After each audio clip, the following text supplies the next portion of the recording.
안녕하십니까. 하렘교회 홍성훈 목사입니다. 이 시간에 인내를 개발합시다라고 하는 주제를 가지고 말씀드리겠습니다. 바로가 또 요셉에게 이르되 내가 너를 애굽 온 땅의 총리가 되게 하노라 하고. 오래전에 빌 게이츠라고 하는 사람이 생각의 속도라고 하는 책을 썼습니다. 속도에 의해서 사업의 성공과 실패가 결정되어지고 전쟁의 승패도 속도에 의해서 결정된다라고 그렇게 이야기를 한 것입니다. 그러다 보니까 현대인들은 속도에 대한 로이저를 갖고 있다라고 말할 수 있습니다. 어쨌든 빨리 해야 된다 하는 생각을 하고 있는 겁니다. 기업은 어떤지 모르겠습니다. 스포츠는 어떤지 모르겠습니다. 그러나 신앙은 속도에 의해서 결판나지 않습니다. 신앙은 인내에 의해서 결판난다라고 이야기할 수 있습니다. 그리고 인내라고 하는 것은 선천적인 요소가 있음에도 불구하고 후천적이요 그리고 배움의 과정을 통해서 습득될 수 있는 요소입니다. 그 사실을 우리 요셉을 통해서 보게 됩니다. 사랑하는 성도 여러분, 인내를 배우기를 원하십니까? 그렇다면 요셉이라고 하는 사람을 주목하시기 바랍니다. 그 이유는 모든 환경은 변화되기 때문입니다. 요셉이라고 하는 사람이 억울한 일을 당하게 되고 누명을 써서 그는 애굽의 종으로 팔려가게 되었습니다. 팔려간 후에 집에 여주인이 있었는데 이 여주인이 못된 여인이었습니다. 늘 요셉을 유혹했습니다. 요셉은 이 시기에 젊은 나이였습니다. 외로웠습니다. 객지에서 생활을 하고 있었습니다. 이 유혹을 뿌리치는 게 쉽지 않았음에도 불구하고 뿌리치게 됩니다. 그러자 이 여인은 요셉에 대해서 나쁜 소문을 내게 됩니다.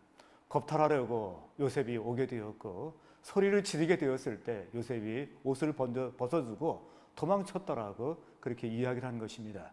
그리하여 그는 감옥에 갇히게 됩니다.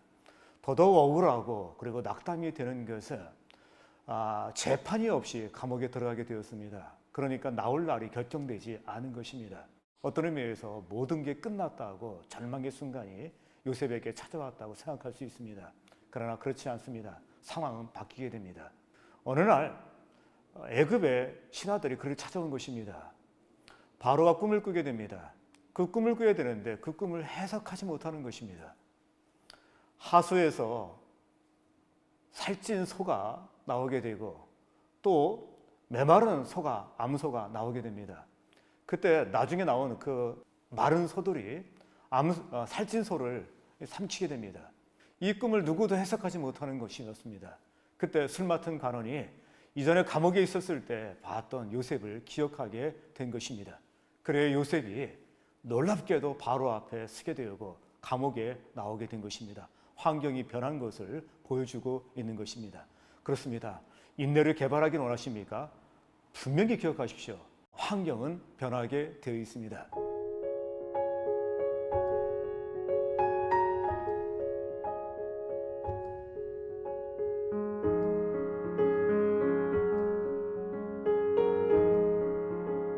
혹시 2004년도 아테네 올림픽 때 마라톤의 3위를 한 라마라고 하는 선수를 기억하고 계십니까?